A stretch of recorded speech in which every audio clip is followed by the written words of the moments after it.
بقول لك شيء اليوم بس من غير زعل. قول يا عم المقرف، قول. انا الصراحه اشوفك انت انسان جبان ووايد تخاف. مين ده اللي جبان؟ انت انت جبان. من غيرك. لا يا حبيبي مش جبان انا يا حبيبي، انا اشجع انسان على وجه الارض يا حبيبي. احنا الشقاوه فينا بس ربنا هدينا، الجبان قال.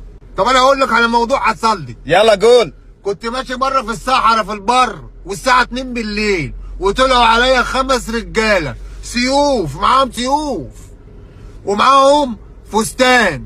قالوا لي يا تلبس الفستان ده يا اما هنذبحك. وشو سويت؟ ذبحوني. تصدق ولا ايه؟ كيف عايش؟ لا دي حلاوه روح دي اللي انا فيها دي.